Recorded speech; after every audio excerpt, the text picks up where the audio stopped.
የምንከተለው። እያንዳንዱ ስዕላትን ከዚህ በፊት የተናገርኩት ስርዓቱን የጠበቀ አይደለም ብለሽ በይ።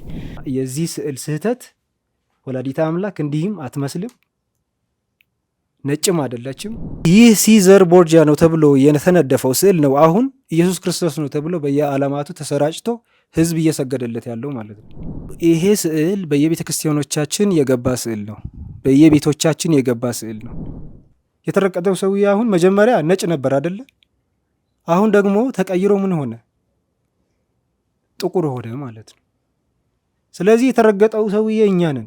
የወደቁን መላእክት ነው ሞዴል አድርገው ስዕል የሚስሉት ማለት ነው። ከትክክለኛው ትውፊቱ የጠበቀ የቤተ ክርስቲያን አሳሳልን ፍጹም የወጡ ናቸው። የወደቁ መላእክት አለባበስ ነው። ከሰማይ የወደቁ መላእክት፣ ከእግዚአብሔር ጋር የተጣሉ መላእክት የነሱ አለባበስ ነው። በኢትዮጵያዊ ቀለም ሲስሉ ነበር። ሲስሉ ግን ከግብፅ የመጡ ጳጳሳት ለነዚህ የሚስሉን ቅዱሳት ስዕላት የሚስሉትን እጃቸው ይቆርጣቸው ነበር። የዛሬዋ ቤተ ክርስቲያናችን ለዚህ ምስክር ትሆናለች ማለት ነው። ስዕላቱ እንደበረዙት ብዙ ታሪክ እንደለወጡ ማለት ነው። ይህን እንድናስበው ያደረገን ደግሞ አንዱ ስዕል አድነው ቀይረው በነጭ ቀለም ስለው ወደ እኛ ስላስገቡት ነው። እንግዲህ ቅዱሳን ስዕላት በሚሳሉበት ጊዜ ምንም ከመንካታችን በፊት መጀመሪያ በጸሎት መጠየቅ ይጠበቅብናል። በጸሎት መጠየቅ አለብን። የእግዚአብሔርን ፍቃድ ሊኖረን ይገባል። ብቻ ተንበርክኬ የጠየኩት ጥያቄ እግዚአብሔር ያውቀው፣ እውነት ያላንተ ፍቃድ ነው ወይ ይሄ የሆነው? ህዝብን እንዲማርበት እኛም እንድንድንበት ያደረክልን ነገር ልትቀደው የቻለችው በዚህ ልጅ የተነሳው ነው። የዚች ስዕለ ማርያም መቃጠል እኮ ነው እያንቀጠቀጠ ያለው። ስትስቁ በራስ መጣ። መቼም ስዕል አድኖ ተነስታ አለመናገር ያማል። ይሄ ማህበር እንባው እንደ ራሄል ወደ ላይ ረጭተዋልና እኛ ይሄንን መልእክት ለእግዚአብሔር ነው ያደረስነው። እንግዲህ ሰይጣን በመሃል ሰምቶ የወላዲት አምላክ ስዕለ ማርያም መቃጠል አንገብግቦት እሱም በኩርኩም በጥፊና በቦክስ ብሎት ከሆነ አሁን እንግዲህ በእርግጫ ብሎ መዘረር ነው የሚቀረው ማለት ነው። ይበል ያሰኛል። ይሄ ጽዮን የሆነች ወላዲተ አምላክ ደግሞ ተአምራቷ የምትሰራበት ጊዜ አለው። ግን እግዚአብሔር መዘናችሁ። ፈረንጅ እንደዛ ላደረገው ስዕል እንደዚህ ተንገበገባችሁ። እውነተኛውን ትውፊቱን የጠበቀ ስርዓቱን የጠበቀ ስዕል ግን ሲቃጠል እያንዳንዳቸው አላግጣችሁ ነበር። ርቱዓዊ ስርዓትን የጠበቁ ቅዱሳን ስዕላትን በዚህ መልኩ አሳይተናቸዋል። አሁን ደግሞ በኢትዮጵያ ላይ በስርዓት የገቡ ስዕላት ምን ይመስላሉ፣ እንዴትስ ያላቸው ልዩነት ከተዋሕዶ ስርዓት አንጻር የሚለውን አጠር አድርገን እናቀርባለን። በስመ አብ ወወልድ ወመንፈስ ቅዱስ አሐዱ አምላክ። በመጀመሪያ ልዑል እግዚአብሔር የቅድስና ባለቤት ክብር፣ ምስጋና፣ ውዳሴ ለዘላለም ለእሱ ይሁን። ቅድስተ ቅዱሳን ንጽሕተ ንጹሐን ክብርና ውዳሴ እና ዝማሬ ለዘላለሙ ለእሷ ይሁን። ከዛ በመቀጠል ቅዱሳን ጻድቃናት፣ ሐዋርያት፣ ሰማዕታት ክብር ለነሱ ይሁን። እንግዲህ ወንድሞቼ እንደገለጹት እኔ ደግሞ እንደተባለው የቅዱሳን ስዕላት አሳሳልና የንጽጽር ስርዓት በሚለው ርዕስ የተወሰነ ነገሮች የምናይ ይሆናል። እንግዲህ ቅዱሳን ስዕላት በሚሳሉበት ጊዜ ምንም ከመንካታችን በፊት መጀመሪያ በጸሎት መጠየቅ ይጠበቅብናል። በጸሎት መጠየቅ አለብን። የእግዚአብሔርን ፍቃድ ሊኖረን ይገባል። ከመሳላችን ምንም ነገር ከመጀመራችን በፊት ማለት ነው። ከዛ በኋላ ይህን የምናደርግበት ዋናው ምክንያት ልዑል እግዚአብሔር ለዛን ስዕል ለመሳል የሚያስችል ጸጋና እውቀት፣ ጥበብ እንዲገልጽልን የእውቀት ባለቤት እሱ ስለሆነ ይህን ሁሉ እንዲገልጽልንና ጸጋ እንዲሰጠን ማለት ነው በጸሎት መጠየቅ ይጠበቅብናል። የቅዱሳን ስዕላት የቀለም አጠቃቀም በስርዓተ ቤተ ክርስቲያን አንድምታ ያለው እንጂ ዝም ብሎ መሳል የለበትም። አንድምታዊ የሆነ በቤተ ክርስቲያን አንድምታ ያለው ነው መሆን ያለበት ማለት ነው። ለምሳሌ ቀይ ቀለም ለሰማዕታት ነው የምንጠቀምባቸው። ሰማዕትነትና ተጋድሎን ነው የሚገልጹት ቀይ ቀለም ስንጠቀም። እንዲሁ ነጭ ቀለም ንጹሐ ባህሪ የመድኃኔ ዓለምና የቅድስት ድንግል ማርያም እርገትና ትንሣኤና እርገት የሚገልጹ የንጹሐ ባህሪ የሚገልጹ ቀለማት ናቸው። እንዲሁም ሰማያዊ ቀለም የእግዚአብሔር ቀዳማዊነት፣ የእግዚአብሔር ዘላለማዊነት፣ የእግዚአብሔር አምላክነት የሚገልጹ ሲሆኑ ለወላዲተ አምላክ ደግሞ ሰማያዊ ቀለም ወይ ልብስ ተጎናጽፋ የምናያት ምልዕተ ፍጡራን ምትሕተ ፈጣሪ ከፍጡራን በላይ ሁሉ የመሆንዋን መገለጫ ነው ማለት ነው። እንዲሁ ንግሥተ ሰማይ ወምድር እንደሆነች የሚገልጽ ቀለም ነው ማለት ነው። ምልዕተ ጸጋም እንደሆነች የሚገልጽ ቀለም ሰማያዊ ቀለም ይሆናል ማለት ነው። በመቀጠል የቅዱሳን ስዕላት ያሳሳል ልኬት መጠን እንደ አስፈላጊነቱ ሊተልቅም ወይም ሊያንስም ይችላል። ይህም ማለት ቅዱሳን ስዕላት በቤተ ክርስቲያናት ብቻ ሳይሆን በመጽሐፍ ጸሎት መጽሐፍም ሊሳሉ ይችላሉ፣ በሸራም ሊሳሉ ይችላሉ፣ በቤተ ክርስቲያኑ ውስጥ ሊሳሉ ይችላሉ እና እንደ መጠኑ በመጠኑ ልክ ማለት ነው የዛን ጸሎት መጽሐፍ መሰረት ያደረገ መሆን አለበት። በቤተ ክርስቲያን ከሆነ ደግሞ የሚሳለው የዛን ቤተ ክርስቲያን መሰረት ያደረገ መሆን ነው ያለበት። ስለዚህ ቦታ አይገድበውም ማለት ነው። ቦታ አይገድበውም።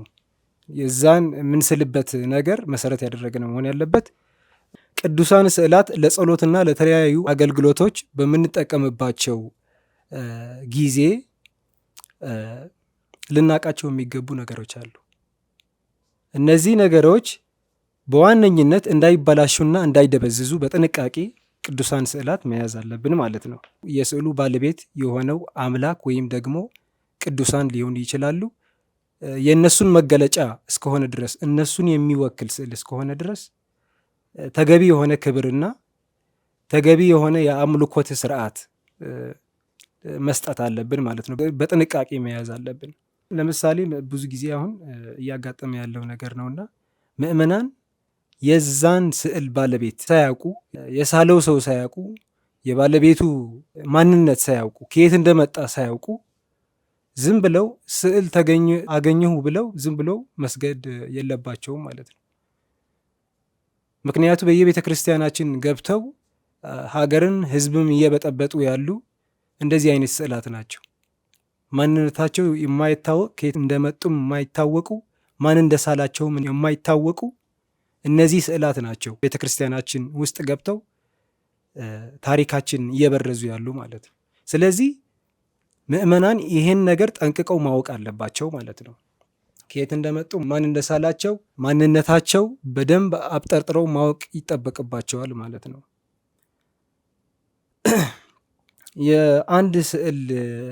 የአንድ ቅዱስ ስዕል በማስመሰል 3-4 ስዕላት ይሳላሉ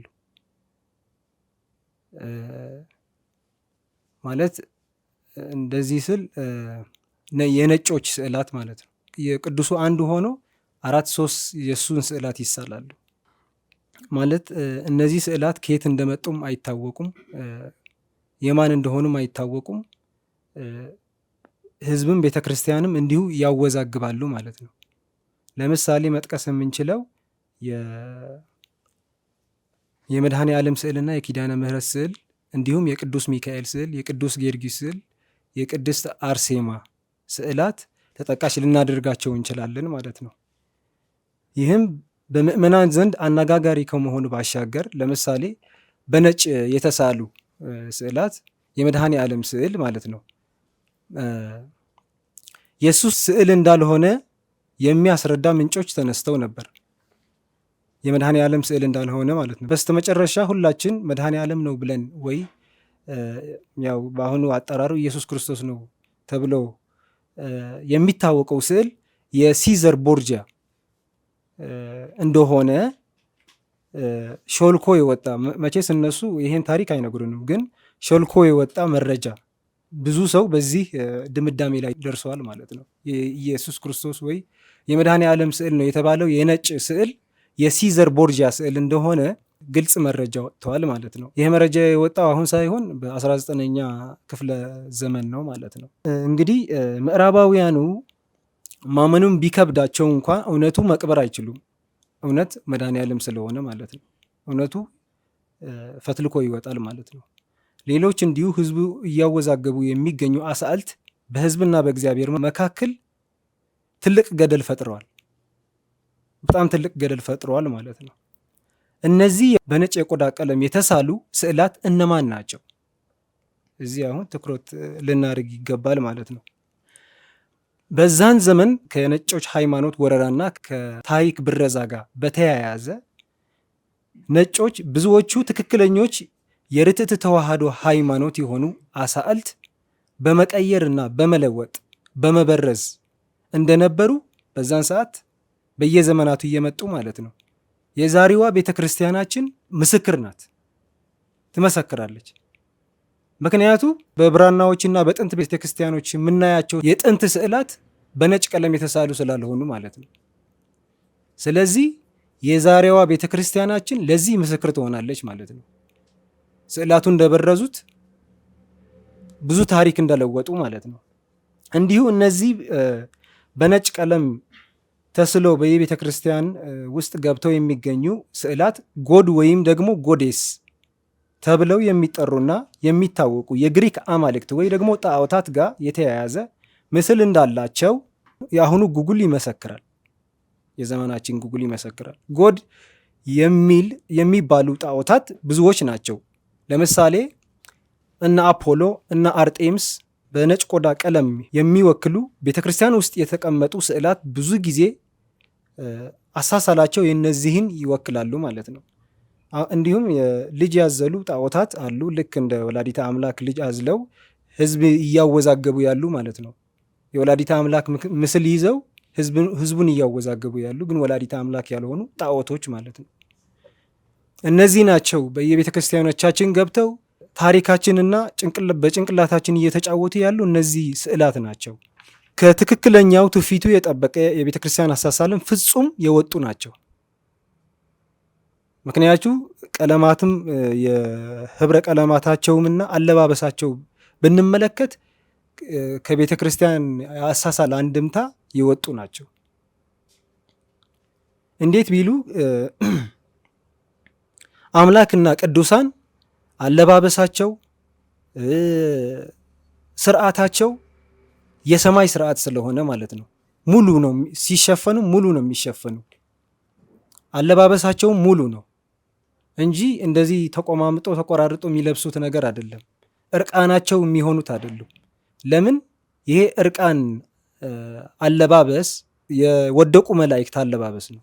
ከሰማይ የወደቁ መላእክት፣ ከእግዚአብሔር ጋር የተጣሉ መላእክት የነሱ አለባበስ ነው። እንዲሁ እነዚህ የምንመለከታቸው ጣዖቶች ማለት ነው እንደዚህ አይነት አለባበስ ነው የሚለብሱት ማለት ነው። እንዲሁም ቅዱሳንና ጻድቃናት ብዙዎቹ ጥቁር የቆዳ ቀለም ወይ ደግሞ ጸይም እንደነበር የጥንት ቤተክርስቲያናችን ጥንታውያን የብራና መጻሕፍት ይመሰክራሉ ማለት ነው። በተጨማሪ ማንም ሰው ማለት ማንም እንትን ሳይፈራ የዘመናችን ምስክር የሆነው ማለት ነው ፕሬዚዳንት ቭላዲሚር ፑቲን በአደባባይ ላይ ኢየሱስ ክርስቶስ እና ቅዱሳን ጥቁር የቆዳ ቀለም እንደነበራቸው ከነ ማስረጃው መስክረዋል ማለት ነው። በአደባባይ ነው የመሰከረው። ስለዚህ ይሄ የዘመናችን ማስረጃ ነው ማለት ነው። በቅድስት ቤተ ክርስቲያን የምንገለግልባቸው ቅዱሳት ስዕላት የተሳሉት ባለቤቱ እግዚአብሔር በመረጣቸው ሰዎች አማካኝነት ነው። ለምሳሌ ያህልም መድኃኔዓለም መድኃኔ እግዚእ የስቅለቱን ስዕል ለንጉሥ ጢባሪዎስ የሳለው ወንጌላዊ ቅዱስ ዮሐንስ ነበር። ቅዱሳት ስዕላት ቀኖና ቤተ ክርስቲያን መሰረት ያደረጉ አሳሳልና አጠቃቀም ስርዓት አላቸው። በቤተ ክርስቲያን ውስጥ ስለሚሰቀሉ ስዕላት ምእመናን በስዕሉ ፊት በመቆም የሚጸልዩበት፣ ልመናቸው የሚያቀርቡበትም ስዕልናም በቤት ውስጥ የምንጠቀምባቸው ስዕል አድኖዎች ለይተን ልናውቅ ይገባል ማለት ነው። ይህን ማለት ምን ማለት ነው? በቤተ ክርስቲያናችን ውስጥ የምንጠቀምባቸው ስዕላትና በቤታችን ውስጥ የምንጠቀምባቸው ስዕላት ለይተን ማወቅ አለብን። ቤተ ክርስቲያኑ ውስጥ የምንጠቀምባቸው ወደ ቤታችን ማምጣት የሌለብን ስዕላት ስላሉ ማለት ነው። አንተም የሰው ልጅ ሆይ ጡቡን ወስደህ በፊትህ አኖራት፣ የኢየሩሳሌምንም ከተማ ስዕል ሳልባት ክበባት ይላል ሕዝቅኤል ምዕራፍ 4 ቁጥር 1 ማለት ነው። በዚህ ጥቅስ ኢየሩሳሌም የሚለውን ቃል በእርግጠኝነት ነው የምላችሁ፣ በእርግጠኝነት ኢየሩሳሌም የተባለችው የድሮዋ ምድረ ግዕዝ ኢትዮጵያ ናት እንጂ በምንም ተአምር በቅርብ ጊዜ የተመሰረተችው በ1948 ዓመተ ምህረት የተመሰረተችው እስራኤል ኢየሩሳሌም እንዳልሆነች ማወቅ አለብን። ምክንያቱ ከ1948 ከስንት ዘመናት በፊት ነው መጽሐፍ ቅዱስ የተጻፈው።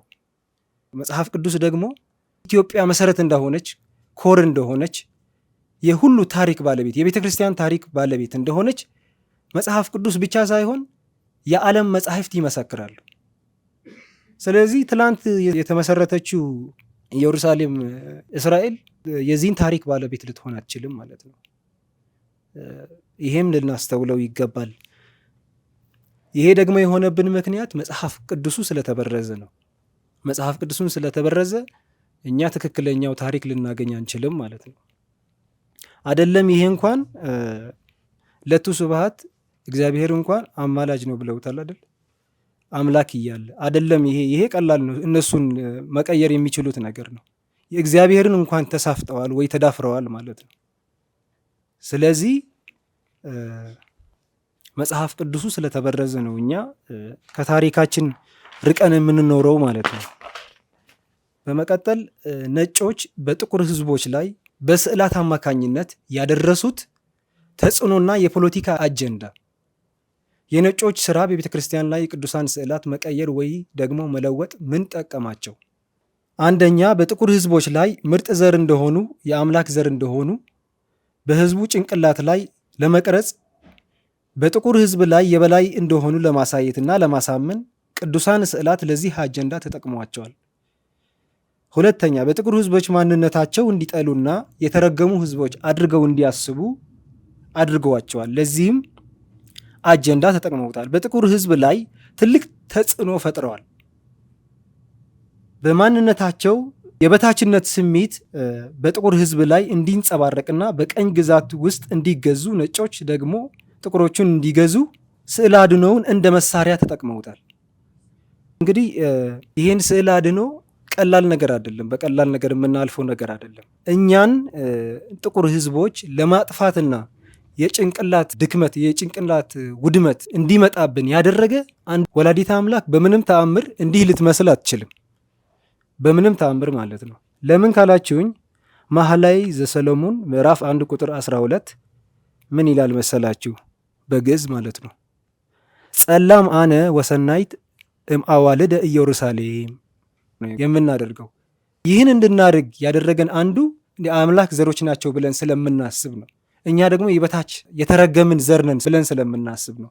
ይህን እንድናስበው ያደረገን ደግሞ አንዱ ስዕል አድነው ቀይረው በነጭ ቀለም ስለው ወደ እኛ ስላስገቡት ነው። ይህን ተጽዕኖ ሊፈጠርብን የቻለ ማለት ነው።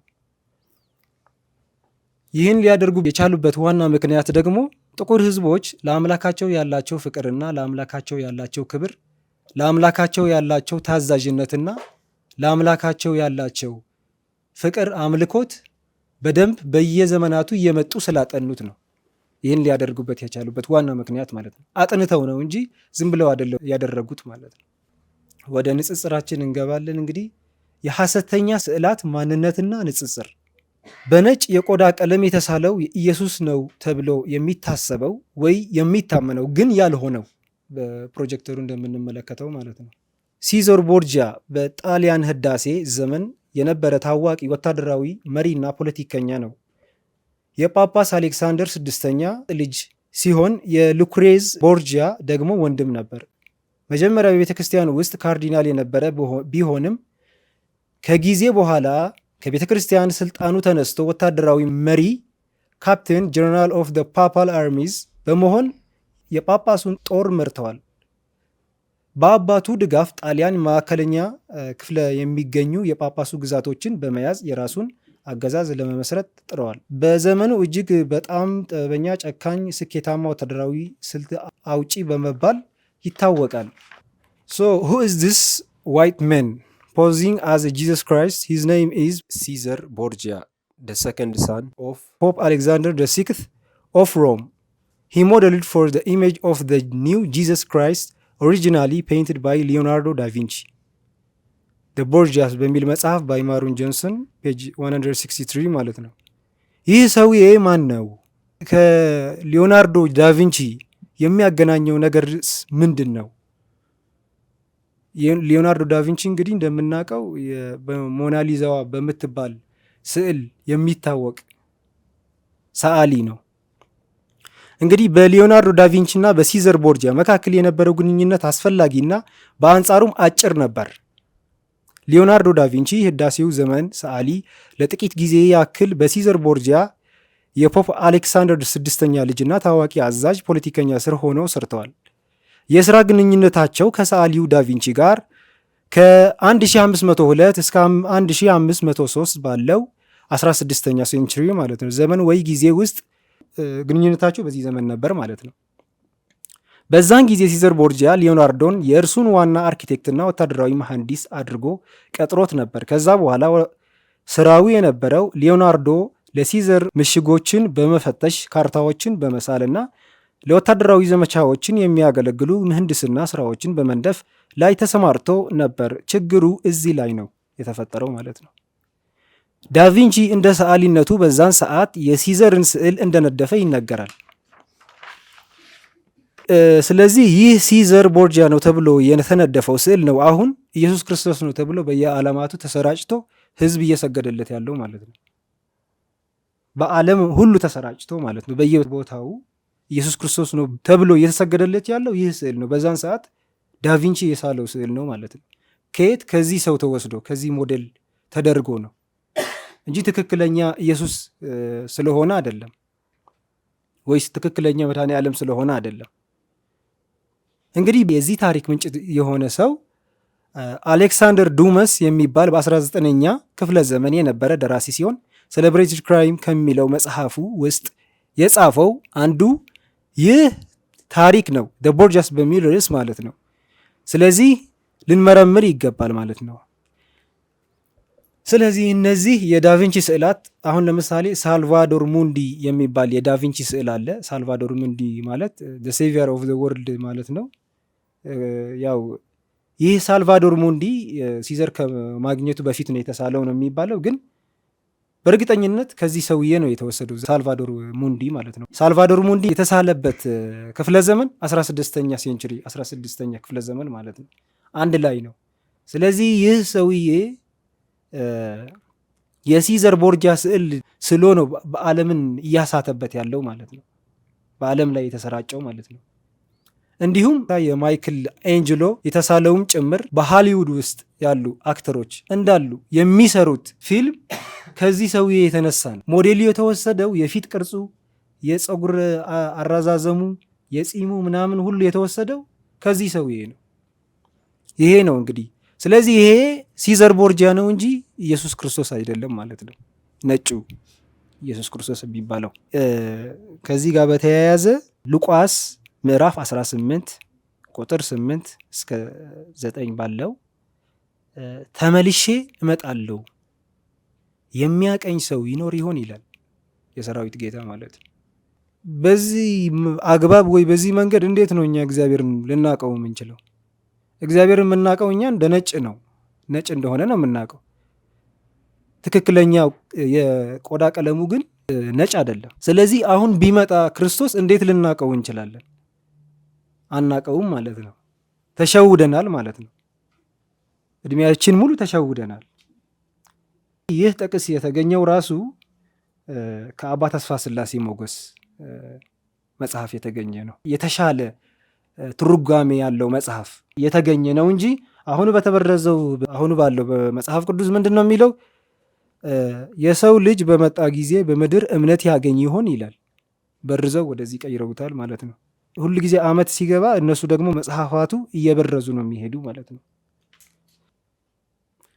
እሺ ወደ ንጽጽር እንግባ። እንግዲህ ወደ አራተኛ ስዕላችን የፍየሉና የኢየሱስ ክርስቶስ የሚባለው ግን ያልሆነው። ወደዚህ ሲንገባ ደግሞ ይሄ ስዕል በየቤተ ክርስቲያኖቻችን የገባ ስዕል ነው። በየቤቶቻችን የገባ ስዕል ነው። ስንት ዓመት የሰገድንለት ስዕል ነው ይሄ ስዕል። ይሄ ስዕል ግን የሚያመለክተን ምንድን ነው? ይህ ምልክት ይታያቸዋል አደለ? ሁለት እጆቹ ወደ ላይ እንደዚህ አቅንቶ ማለት ነው። ይህ ምልክት ሁለት ባህሪን የሚያመለክት ነው። አሁን ወንድሞቻችን እንደገለጹት ማለት ነው። ሁለት ባህሪን የሚያመለክት ስዕል ነው።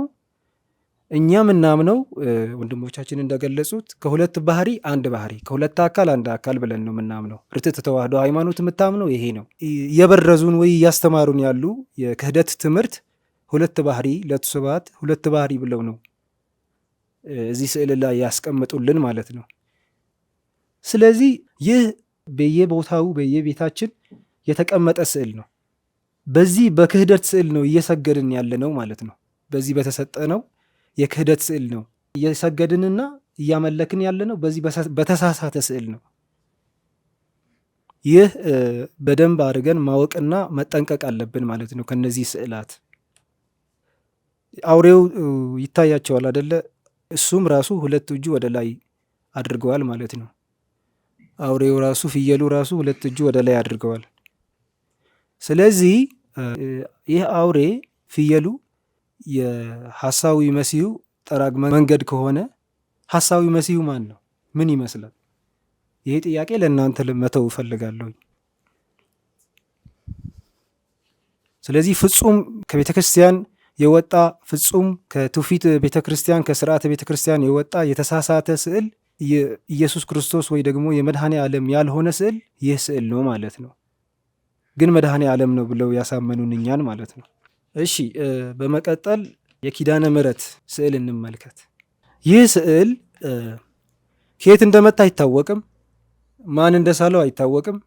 መች እንደተሳለ አይታወቅም። ግን ዲጂታላይዝድ እንደሆነ በዲጂታል የተሰራ ስዕል እንደሆነ አንዳንድ መረጃዎች አሉ፣ እንደዛ ብለው የሚገልጹ ማለት ነው። እዚህ ላይ ወላዲተ አምላክ በምንም ተአምር እንዲህ ልትመስል አትችልም። በምንም ተአምር ማለት ነው። ለምን ካላችሁኝ መኃልየ ዘሰሎሞን ምዕራፍ 1 ቁጥር 12 ምን ይላል መሰላችሁ? በግዕዝ ማለት ነው። ጸላም አነ ወሰናይት እምአዋልደ ኢየሩሳሌም ይላል ማለት ነው። የዚህ ትርጉም ደግሞ እኔ ከኢየሩሳሌም ሴት ልጆች ጥቁርና ውብ ነኝ ይላል። ይህ ደግሞ የሚገልጸው የወላዲተ አምላክ የቆዳ ቀለሟ ጥቁር እንደሆነ ነው። ምክንያቱ ጸላም አነ፣ ጸላም ለሴት አንቀጽ እንትን የሚል ነው የሚገልጽ ነው። ወሰናይትም ጭምር ለሴት አንቀጽ የሚገልጽ ነው። ስለዚህ ይህ የሚያስረዳን ወላዲተ አምላክ ጥቁር እንደሆነች ነው እንጂ ነጭ እንደሆነች አይደለም። ስለዚህ አንደኛ የዚህ ስዕል ስህተት ወላዲተ አምላክ እንዲህም አትመስልም፣ ነጭም አይደለችም። ሁለተኛ ይሄ የኪዳነ ምሕረት ስዕል ነው ብለው ነው ብዙዎቹ የሚቀበሉት። በየቤተ ክርስቲያኑም የተቀመጠው የኪዳነ ምሕረት ስዕል ነው ተብለው ነው። ኪዳነ ምሕረት ስትሳል የኪዳኗ መግለጫ እስከሆነ ድረስ አብ፣ ወልድ፣ መንፈስ ቅዱስ ሊኖሩ ይገባል። መላእክትም ጭምር ሊኖሩ ይገባል። ለምን ካላችሁኝ መልክዓ ኪዳነ ምሕረት ምን ይላል መሰላችሁ? ሰላም ለስዕረተ ርእስኪ ዘፈትለ ሜላት ዘውጋ ወምልእተ ይእቲ እምጠለ ሰማያት እንበለ ንትጋ ለዘተካየደ ማርያም ኪዳነ ምሕረት ቅድመ እንግልጋ ሰአልዮ ሕይወት ነፍሰ ይጸግወን በጸጋ አምሳል ኤልያስ አኮ የህይወን በስጋ የጥሩ ሐር ፈትል አምሳል ለሆነውና ከሰማይ ለተሞላው የራሽሽ ፀጉር ሰላምታ ይገባል። በአእላፍ መላእክት ፊት ቃል ኪዳን ለገባልሽ ልጅሽ እንደ ኤልያስ በስጋ ሕያው አድርጎ እንዲያሳርገኝ ሳይሆን ለነፍሴ ሕይወትን በጸጋ ይሰጠኝ ዘንድ ለምኝልኝ ይላል ማለት ነው። ስለዚህ እዚህ ላይ ምን ይላል? በመላእክት ፊት ቃል ኪዳን ለገባልሽ ልጅሽ ይላል ማለት ነው። ስለዚህ ወላዲተ አምላክ ስትሳል ቃል ኪዳን እየሰጣት በነበረ ጊዜ መላእክትም ነበሩ። የሰማይ ጉባኤ፣ የሰማይ መላእክት ከበዋት ነበር። በእሷም እየተደነቁ ነበር። ስለዚህ እሱን ነው የሚገልጸው። ይሄ ኪዳነ ምሕረት ስትሳል በእንደዚህ አይነት መላእክት በሌሉበት አብና መንፈስ ቅዱስ በሌሉበት መሳል የለባትም ማለት ነው።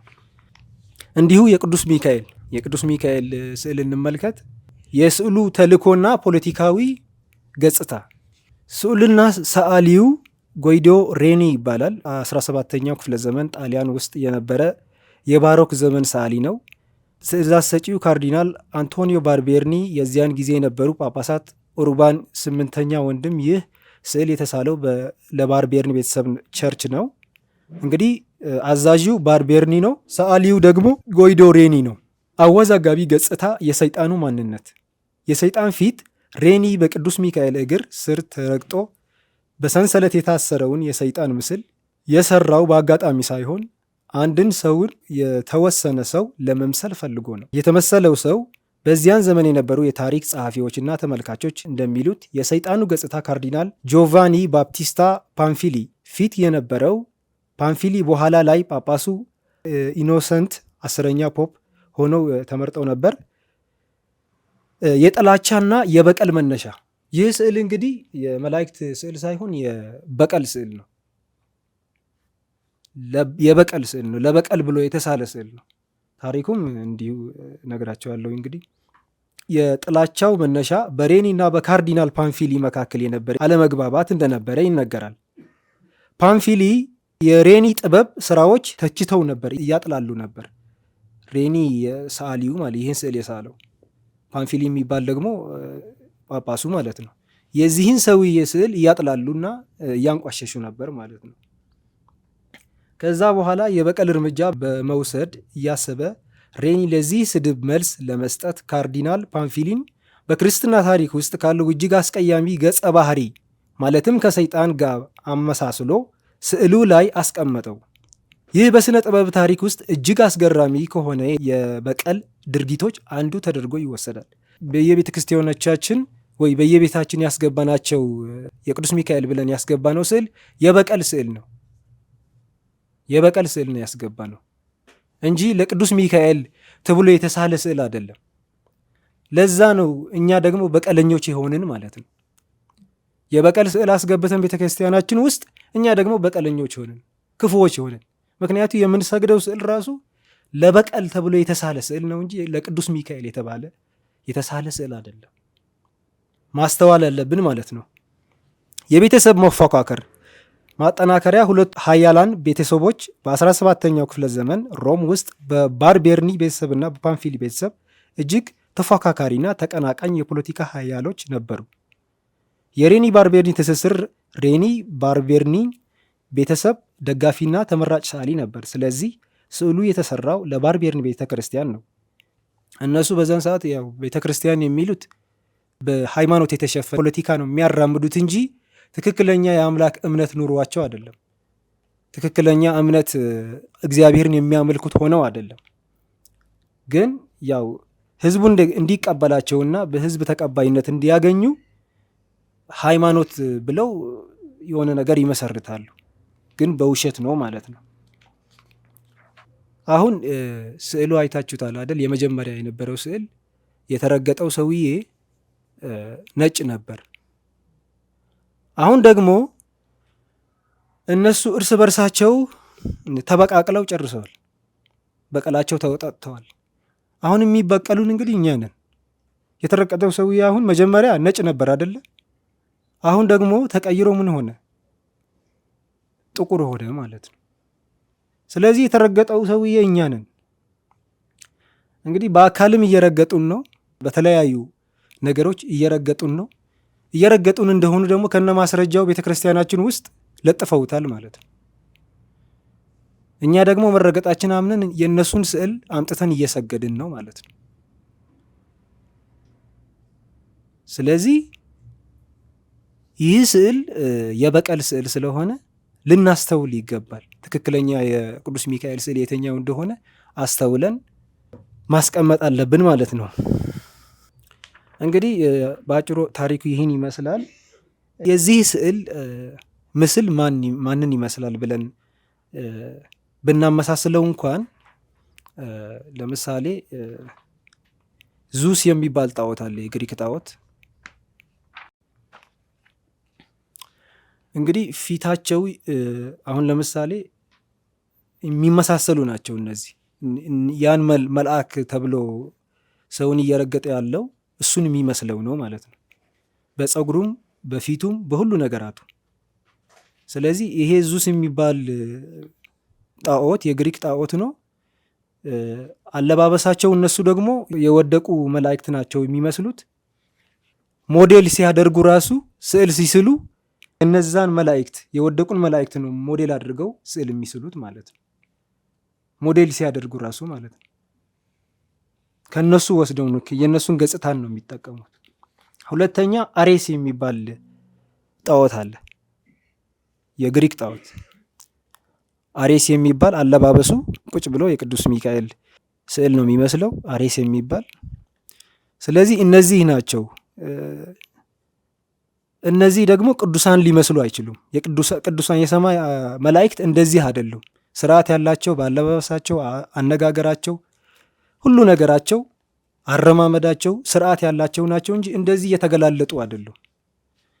እንደዚህ ቅርጻቸው የሚታይ አይደለም። እንደዚህ የተገላለጡ የወደቁ መላእክት ናቸው። እርቃናቸው የተገፈፈ፣ ጸጋቸው የተገፈፈ እነዚህ የወደቁ መላእክት ናቸው ማለት ነው።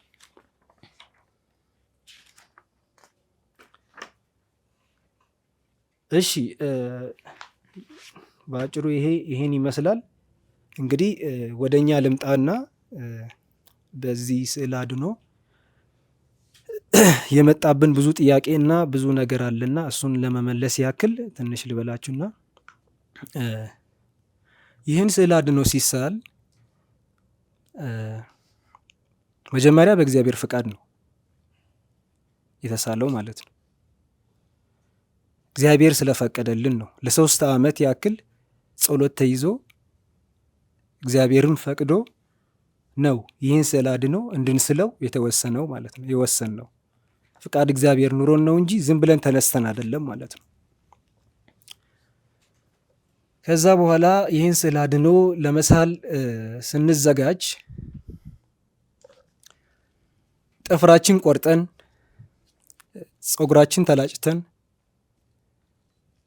ንጽህናችን ጠብቀን አግባብ ባለው ስርዓተ ቤተ ክርስቲያን ትውፊተ ቤተ ክርስቲያን በጠበቀው ማለት ነው ስርዓተ አበዊነ በጠበቀው ሰውነታችን አጽድተን ነው የተዘጋጀ ነው ማለት ነው። ከዛም ቀጥሎ ለስዕሉ የሚሆነው ቀሚስ የአበዊነ የድሮ ታሪክ ትውፊት ስርዓት የጠበቀ ቀሚስ ለስዕሉ የሚሆን ቀሚስም ለብሰን በአክፍሎት በጾም በጸሎት ለ3 ቀን ያክል ጸሎት ይዘን ነው ይህን ስዕል አድኖ የጀመርነው የነደፍነው ማለት ነው እንጂ ዝም ብለን ተነስተን አይደለም። ቀን ሲሆን በፀሐይ ብርሃን፣ ማታ ሲሆን በጠዋፍ ገድላት እየተነበበ በማጠንት ተከበን አግባብና ስርዓት ባለው ነው ይህን ስዕል አድኖ የሳልነው ማለት ነው። ይህን ስዕል አድኖ እንስላለን ብለን እንደዚህ አይነት ስዕል አድኖ እንስላለን ብለን አላሰብነው። በእርግጠኝነት ንግሥተ ነገሥታትም ተማርያም ዘኢትዮጵያ ፍንጭ ሰጥተውናል። ግን ይህን ስዕል አድኖ እንስላለን ብለን አስበን አይደለም የገባ ነው። አቅደን አይደለም ማለት አንዳንድ ጊዜ በስዕል ሲሳልም ራሱ በጭንቅላታችን ምናስቀምጠው ቅርጽ አለና እንደዚህ እንስላለን ብለን አይደለም። ግን በጸሎት ጠይቀን ወላዲተ አምላክ በመራችን መሰረት ስዕሉን ጀመር ነው ማለት ነው። ያው ፈተናዎች ነበሩ። ፈተናዎቹ ምንድን ናቸው? የሶስታችን ሀሳብ የተለያየ አይነት ሀሳብ ነው። እንዲህ ቢሆንስ የሚል የተለያየ አይነት ሀሳብ ነው። ይህን ሀሳብ አዋህዳ አንድ አድርጋ እንድንስለውና ይሄን የሚመስል ስዕለ አድኅኖ እንድንስል ያደረገችን ወላዲተ አምላክ ናት። እሷ ነች፣ የእሷ ስራ ነው። ይህን እንደዚህ አይነት ድንቅ ስዕለ አድኅኖ እንድንስል ያደረገችን የእሷ ስራ ስለሆነ ነው። እሷን እንደዚህ ያደረገችው። ይህን ስላችሁ እኛ ጻድቃን ወይ ደግሞ ከማንም በልጠን አይደለም። ከነ ድክመታችን ነው እንደዚህ እሷ መርታን ይህን ስዕለ አድኅኖ ልንስለው የቻለው ማለት ነው። በዚህ በሳልነው ስዕለ አድኅኖ የተነሳ ተቃውሞና የስዕል መቃጠል ነበር። ይህ በአምላክ ፍቃድ የሳልነው ስዕል ነው አይደለም። ይህ ስዕለ አድኅኖ ልትቃወሙ ቀርቶ ጫት እየተቃመ ፀጉር አድጎ የፈለገውን ተለብሶ እየተበላ በፈለገውን ቦታ ሆኖ ፍቃድ እግዚአብሔር የሌለው ስዕል እንኳን እየሰገዳችሁ ነው፣ በእነሱ ተስሎ ማለት ነው። ስርዓትና ትውፊቱ ያልጠበቀ ስዕል መጥቶላችሁ እንኳን እሱን ተቀብላችሁ እንኳን እየሰገዳችሁ ነው። አይደለም ይሄ በስርዓትና በፍቃድ እግዚአብሔር የተሳለ ስዕል ቀርቶ ማለት ነው። ከዛም አልፎ ከዛም ባሻገር እነ ጄፍሪ ሃንተር እና ሮበርት ፓወል የሆሊውድ አክተሮች ኢየሱስ ሆነው የሳሉት ማለት ነው የሰሩት ማለት ነው። እነሱም ጭምር ፕሪንት ተደርጎላችሁ እየሰገዳችሁ እኮ ነው። አይደለም ይህ ቀርቶ እኛ በጸሎትና በጾም በእግዚአብሔር ፍቃድ የተሳለ ስዕል ልትቃወሙ ቀርቶ ማለት ነው። እነሱ እኮ በኢሉሚናቲ ውስጥ ያሉ ናቸው። በግብረ ሰዶም ህይወት ውስጥ ያሉ ሰዎች ናቸው። ስለዚህ እናንተን የእኛን ስዕለ አድኅኖ ልትቃወሙ ሞራል የላቸውም እኮ ሞራል የላቸውም። እናንተ የምትሰግዱት ስዕለ አድኅኖ ራሱ እኮ አታውቁትም፣ የማን እንደሆነ ማን እንደሳለው ከየት እንደመጣ አታውቁትም እኮ። ፕሪንት ተደርጎላችሁ እኮ ነው አምጥተው ሲሰጧችሁ ተቀብላችሁ አሜን ብላችሁ እየሰገዳችሁ አይደል? ምን ሞራል ሊኖራችሁ ይችላል? እናንተ የእኛን ስዕለ አድኅኖን ልትቃወሙና ልትቀዱ ልታቃጥሉ በምን አይነት ሞራል እንደዛ ልታደርጉ ትችላላችሁ? ሞራል የላቸውም እኮ እናንተ። ማቴዎስ ምዕራፍ 7 ቁጥር 1-2 እንዳይፈረድባችሁ አትፍረዱ፣ በምትፈርዱበት ፍርድ ይፈረድባቸዋልና በምትሰፍሩበት መስፈሪያ ይሰፈርባቸዋል ይላል ቅዱስ ቃሉ ማለት ነው። አትፍረዱ እንዳይፈረድባችሁ። ይህን ያልኩበት ምክንያት እመጣበታለሁ። በቅርብ ጊዜ የሆነች ልጅ ሚዲያ ላይ ወጥታ ስዕለ አድኅኖ አቃጥላ ነበር። ይቅርታ፣ ስዕለ አድኅኖ ቀዳ ነበር። እንግዲህ የቀደደችው ስዕለ አድኅኖ አሁን ከገለጽናቸው ስዕለ አድኅኖዎች ውስጥ ከነሱ ውስጥ የመጣ ነው። እሷ የቀደደችው ማለት ነው። ያው ግን ይሄን ነገር እንግዲህ በኢትዮጵያ ታሪክ ተደርጎና ተሰምቶ የማያውቅ ነገር ነው። ስዕለ አድኅኖ መቀደድ ማለት በኢትዮጵያ ምድር ተደርጎም ተሰምቶም አይታወቅም። እሷ ግን በድፍረት ሚዲያ ላይ ወጥታ ስዕለ አድኅኖውን ቀደደችው ማለት ነው። ይሄን ልታደርግበት የቻለችበት ዋናው ምክንያት ምን ይመስላችኋል? አትፍረዱ እንዳይፈረድባችሁ ያልኩበት ምክንያት አሁን እመጣበታለሁ። እንግዲህ ዲያቆን ተብዬ በመናፍቃን ሚዲያ ሄዶ እኛን የሳልናት የእግዚአብሔር ፍቃድ ያላት ምስለ ፍቁር ወልዳ ስዕለ አድኅኖ በመናፍቃን ሚዲያ ሄዶ አቃጥለዋል። ዲያቆን ነው እንግዲህ ያው በጣም እኮ ነው የሚገርመው። ዲያቆን ሆኖ ስዕለ አድኅኖ ሲያቃጥል ማለት ነው። ምን አይነት ዘመን ላይ እንደደረስን ራሱ ግራ ነው የሚያጋባው። ይሄ ልጅ የወላዲተ አምላክ ስዕል ሲያቃጥል ከዛ በኋላ ነው እቺ ልጅ የልብ ልብ ተሰምቷት ወላዲተ አምላክ ናት ተብላ በብዙ ሕዝብ የምትታመነው ስዕለ አድኅኖ ደፍራ ልትቀደው የቻለችው በዚህ ልጅ የተነሳው ነው። ይሄን ልጅ ስለደፈረ ነው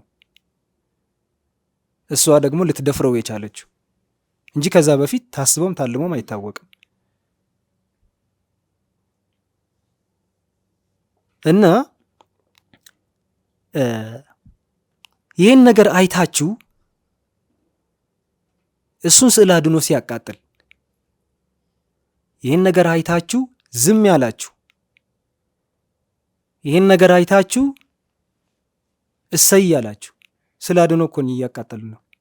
ይህን ነገር አይታችሁ እንኳን ያላችሁ፣ ይሄ ነገር ሰምታችሁ እንዳልሰማችሁ ይሆናችሁ። ከዛም አልፎ ይህን ነገር አይታችሁ ስዕለ አድኅኖውን እንደሱ ያቃጠላችሁ ሰዎች አንዳንዶቻችሁ በስሜትና ምንም ነገር ሳታውቁ ምንም ነገር ሳትመረምሩ ዝም ብላችሁ በስሜት ተነድታችሁ የምታደርጉ ሰዎች አላችሁ። እነሱ አደረጉና እኛ እናድርግ የምትሉ ሰዎች አላችሁ። ግን እናንተ እኔ ንስሐ ብትገቡ ላለሁ በስሜት የምትነዱ ማለት ነው። ምንም ነገር ሳታውቁ ዝም ብላችሁ በሰው የምትመሩ ማለት ነው። እናንተ ንስሐ ብትገቡ ላለሁ። እነዚህ ግን እያወቃችሁ የምታደርጉ ሰዎች፣ እያወቃችሁ የስዕለ ወላዲተ አምላክ የምታቃጥሉ ሰዎች፣ የወላዲተ አምላክ ስዕል የምትሳደቡ የምታንቋሽሹ ሰዎች፣ እናንተ ግን ይህ ስዕል በፍቃድ እግዚአብሔር የተሳለ ስዕል ነውና ይህን ስዕል ሲቃጠልና ይህን ስዕል ስታንቋሽሹ ደግሞ ይሄ ማህበር እንባው እንደ ራሄል ወደ ላይ ረጭተዋልና እናንተ በሰማይም በምድርም ማለት ነው በሰማይም በምድርም ሆነ ትጠይቃላችሁ፣ ያስጠይቃቸዋል። በሰማይም ሆነ በምድር ያስጠይቃቸዋል። ይህ ነገር ትጠይቁበታላችሁ። ስለዚህ ይሄ ልጅ እንዲህ እሱ ስላቃጠለ ነው እናንተ እሰይ እሰይ ስትሉ፣ እናንተ ወላዲተ አምላክ ናት ብላችሁ የምታምኗት ደግሞ ቀደደችላችሁ። ሰው ቀና ብትሆኑ ቅን ልብ ቢኖራችሁ እንዴት እንደዚህ ታደርጋለህ ብላችሁ እሱን ትጠይቁት ነበር። እናንተ ግን እንደዛ አላደረጋችሁ። ስለዚህ እናንተ አውቃችሁ የምታደርጉት በሰማይና በምድር ትጠይቁበታላችሁ እላለሁኝ። እግዚአብሔር ይስጥልኝ። ቃለ ሕይወት ያሰማልን፣ በረከት ተዋሕዶ ሃይማኖት ያጽናልን። መምህራን ወሰዓሊያን ላደረጋችሁልን ማብራሪያ መምህር ፍቅረ ማርያም ዮሴፍ፣ ሀብተ ዘድንግል ኤስሮም እና ኪዳነ ማርያም የዓለም ብርሃን እኒህ በረከት ተዋሕዶ ሃይማኖት ስርዓት የተሳሉ ስዕላትን አሰናድተውልናል። እንዲሁም ጠለቅ ያለ ማብራሪያ አሁንም ካለው ነባራዊ ሁኔታ ጋር አነጻጽሮ አቅርበውልናል። ለዚህም ቃለ ሕይወት ያሰማልን፣ በረከት ተዋሕዶ ሃይማኖት ያጽናልን ማለት እንወዳለን። አሁን በድረ ገጹ ያሉ ጥያቄዎችን እናቀርብና ለዛ መልስ እንሰጣለን። ወደ ገብረ አብሳሚ። እሺ፣ እግዚአብሔር ይስጥልን። ስለ ስዕለ አድኅኖ ትውፊታዊ አሳሳል ታሪክና ንጽጽር በሚል ያብራራችሁልን መምህር ፍቅረ ማርያም እንዲሁም ወንድሞቻችን ኪዳነ ማርያም እና ሀብተ ዘድንግል እግዚአብሔር ይስጥልን። ወደ መጀመሪያው ጥያቄ ስመጣ ቅዱሳን ስዕላት ናቸው ብለን እንድናምን የሚያደርገን አንዱ ገቢረ ተአምራታቸው ነው። ቅዱሳን ስዕላት አይገዛም ከገበያም አይገዛም የሚል አስተምሮት አላችሁ። ምናልባትም የጼዴንያ ማርያምን ታሪክ ብንመለከት ከገበያ ተገዝታ ብዙ ተአምራትን አድርጋለች። ከዚህ አንጻር እናንተ አንድ ስዕል አድኖ ብቻ ነው በዘመናችን በዚህ ጊዜ የተሳለ፣ ካልሆነ ሌላው ትክክል አይደለም ነው የምትሉት? ሁለተኛ ያው ገቢረ ተአምራታቸውን በተመለከተ ነው። ከገበያ እንኳን የተገዛችው ገቢረ ተአምራት አድርጋለች። እንዲሁም ደግሞ መጽሐፍ ቅዱስን ፈረንጅ ቢጽፈውም ብራናው በአሁን ሰዓት ባይኖርም ቃሉን ሰምተናል። እንዲሁም ፈረንጅ ነው የሳለው ብላችሁ ያላችሁት ስዕል ቅዱሳን ስዕላት ብዙ ተአምራትን አድርገውልናል፣ ድነናልም። ከዚህ አንጻር እናንተ አሁን የኛን እየተቃወማችሁት ያለው እናንተ በሕግና በስርዓት ነው የተሳለችው ስዕለ ማርያም ብላችሁ ካላችሁ ስትቃጠል እንዲሁም ደግሞ የማቃጠል ቻሌንጅ እስከ ማድረግ ድረስ ህዝብ እየተመለከተ በኢትዮጵያ ምድር ይህ ሲሆን እንዴት የርቱዓን አሳሳል በጾም በጸሎት የተሳለች ከሆነች ለምን እንዴት ዝም አለች? ምክንያቱም የጼዴንያ ማርያም ታሪክ በማርታ ቤት የሆነውን ያን እንዲታስቡ የሚል ጥያቄ አለ ማለት ነው። ከዚሁ ጋር ተያይዞ ደግሞ ቅዱሳን ስዕላት ወይስ ስዕል አድኖ? ሁለቱ ይለያያል። ስዕል አድኖ የሚባለው መድኃኔ ዓለም ስነ ስቅለቱ ነው። እናንተ ምስለ ፍቁር ወልደ ያለውንም ስዕል አድኖ እያላችሁ ነው። የስዕል አድኖና የቅዱሳን ስዕላት ማብራሪያ ብታደርጉልን የሚል አለ። በተጨማሪ ደግሞ የቅዱሳን ስዕላት ላይ ሁለት ጣት የሚለውን እናንተ በጠቅላላ የአውሬው ምልክት ነው እያላችሁ ነው። ምናልባትም ሁለት ጣት ምልክት ወልደ አብ ወልደ ማርያም የመሆኑ ምልክት፣ አንድም ፍጹም ሰው ፍጹም አምላክ የመሆኑ ምልክት፣ እንዲሁም ደግሞ በኢሉሚናቶች መስቀልን ስለዘቀዘቁት መስቀልን እንተዋለን ማለት አይደለም። ዳሩ ግን መስቀል የመዳናችን ምልክት ነው። እናንተ ግን አሳቦቭ ሶ ቢሎው የሚል በሰማይ ያለው በጥልቁ አለ የሚለውን እንዲሁም ደግሞ ኒው ቴስታሜንት እና ኦልድ ቴስታሜንት፣ ይህ ማለት የአዲስ ኪዳንና ብሉይ ኪዳንን የሚያመለክተውን ይህ የትውፊታዊ አሳሳል ስዕሉን እየተቃወማችሁ አይደለም ወይ የሚል ነው። ከእንደገናስ በዚህ ሁሉ ዘመን ቅዱሳን ሁሉ እንዴት ይህን ነገር አላወቁትም? እንግዲህ ብዙ ቅዱሳን በኢትዮጵያ ምድር ነበሩ፣ ኖረውም አልፈዋል። አንድም ስዕል አድኖ ግን ቅንድቡ የተገጠመ የለም። ለምሳሌ ቅዱስ ሉቃስ የሳላት የወላዲት አምላክ ምስለ ፍቁር ወልዳ፣ እርግጥ ነው የኢትዮጵያዊ ከለር አላት። ልጇን በቀኝ ነው የታቀፈችው። ዳሩ ግን ቅንድቧ ግጥም አይደለም። ስለዚህ ይሄ ቅንድብ ግጥም ነው ብላችሁ ለትውልዱ ስታሳዩ ማስረጃችሁ ምንድን ነው ከመጽሐፍ ቅዱስ አንጻር የሚል ነው። ይሄን ይመስላል። ስለ ጥያቄው እግዚአብሔር ይስጥልን። ቅዱሳን ስዕላት የጸደንያ ማርያም የተገዛች ነች፣ ግን ታምራት ታደርጋለች ነው። ቅዱሳን ስዕላት ተገዝተው ስለተገኙ ወይም የሚፈልጋቸው ሰው በገንዘብ ስላገኛቸው አያድኑም ማለት አይደለም። ያ ሰው በቃ የሚያገኝበት ነገር በገንዘብ ከሆነ በገንዘብ አገኘው። ነገር ግን ቅዱሳን ስዕላት መሸጥ የለባቸውም። በተቻለ አቅም ለሁሉ መዳረስ አለባቸው። ምናልባት እነዛ ቅዱሳት ስዕላት ለማግኘት ለምሳሌ ህትመት ሊጠይቅ ይችላል፣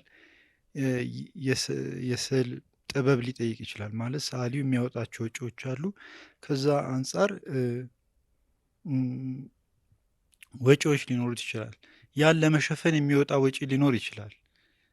ያንን ለመሸፈን እንጂ ለገበያ ተብሎ ገቢ ለማግኛ ተብሎ ግን ቅዱሳን ስዕላት መሳል የለባቸውም ነው ዓላማው እንጂ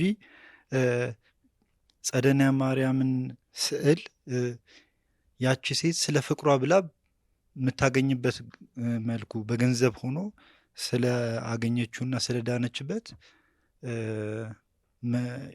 ይሸጥ ማለት አይደለም። እዛ ጋር በዛ መሰረት ሰው ሁሉ እንደ ገቢ ማግኛ አድርጎ ቅዱሳን ስዕላት እየሳለ እንዲሸጥ አይበረታታም ነው አላማው። ሌላ ደግሞ ቅዱሳን ስዕላት ሲሳሉ አሁን አብያተ ክርስቲያናት አሉ። አብያተ ክርስቲያናት በተለያዩ በዘመናት የተነሱ አጽራረ ቤተ ክርስቲያን ያቃጥሉታል፣ ንዋየ ቅድሳቱን ያቃጥላሉ። ብዙ ቅዱሳት ቦታዎች ተቃጥለዋል። ግን እነዛ ቅዱሳት ቦታዎች የተቃጠሉት ቅድስና ንጽህና ስለሌላቸው አይደለም።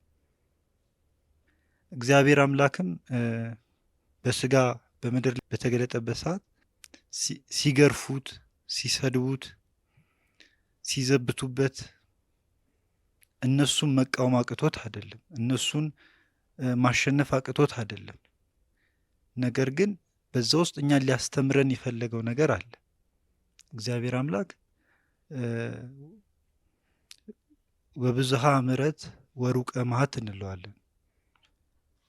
መዓቱ የራቀ ምሕረቱ የበዛ ነው። እግዚአብሔር አምላክ ትዕግስቱ ቢበዛ መዓቱ ግን አንድ ቀን ይመጣል። እግዚአብሔር የዘገየ ቢመስል ግን የሚቀድመው የለም ይላል። ስለዚህ እግዚአብሔር አሁን ምንም አላለኝምና ትክክል ነኝ ብሎ ማሰብ አይቻልም። ፍርዱን ያሳያል ማለት ነው። መዓቱም ሲመጣ ደግሞ በጣም ከባድ ነው። ልክ የትዕግስቱን ያህል መዓቱም ደግሞ በሰው አእምሮ የሚታሰብ አይደለም። ስለዚህ ለእያንዳንዱ የሰው ልጅ ላደረገው ነገር በሰፈረው ቁና መሰፈሩ አይቀርም ማለት ነው። ሌላው እንደተባለው መስቀል ሌሎች ኢሉሚናቲዎች ስለዘቀዘቁ መስቀልን እንተዋለን የሚልን ነገር አለ። እነሱ መስቀል ክብር የሚኖረው በምንድን ነው? በቁሙ ሲሆን ነው አይደል? መስቀል በቁሙ ሲሆን በክብር ነው። መዘቅዘቁ ደግሞ እነሱ ያንን ክብር መናቃቸውን ለማሳየት ነው። ስለዚህ የተዘቀዘቁ ምስሎችን አንጠቀምም እኛ። ነገር ግን ቅዱስ ጴጥሮስ የተሰቀለበት መስቀል ራሱ ቅዱስ ጴጥሮስ የተሰቀለበት መስቀል ተዘቅዝቆ ሊታይ ይችላል፣ ከቅዱስ ጴጥሮስ ጋር ያለው መስቀል። ከዛ በስተቀር ግን መድኃኔዓለም ደሙን ያፈሰሰበት ስጋውን የቆረሰበት መስቀል ግን ተዘቅዝቆ ግን መሳል አይገባውም። ከላይ ያለው አጥሮ ከታች ያለው ረዝሞ መታየት አለበት። ስለዚህ ያንን ነው እኛ የምንቀበለው ማለት ነው። ስለዚህ በዚህ መልኩ ቢታይ። ሌላው ቅዱስ ሉቃስ የሳላት ስዕል በቀኝ እጁ ወላዲተ አምላክ በቀኝ እጇ ታቅፋው ነው የሚገኘው። ይህን ደግሞ ምናልባት ቅዱስ ሉቃስ የሳላት ተብሎ ራሱ ጎግል ላይም ተቀምጦ ልታገኙት ትችላላችሁ። ራሱ ከስር የኦርቶዶክስ ቤተክርስቲያን አሳሳል ስርዓት የሚሉትም ብታዩት እዛ ላይ ቅንድቧ ገጥሞ ታገኙታላችሁ። ራሱ መድኃኔዓለም ልጇ የታቀፈችውን ቅንድቡ ገጥሞ ታገኙታላችሁ እዛ ላይ ራሱ ማለት ነው። ስለዚህ በዛ ሰዓት የተሳለው ቅዱስ ሉቃስ በአካል የሚያውቃቸው በአይነ ስጋ የሚያውቃቸው ራሱ በዛ መልኩ ነው የሳለው። ስለዚህ በዚህ መልኩ እንድትመለከቱ እንፈልጋለን። የተጠየቁ ጥያቄዎች የመለስን ይመስለኛል። እግዚአብሔር ይስጥልኝ።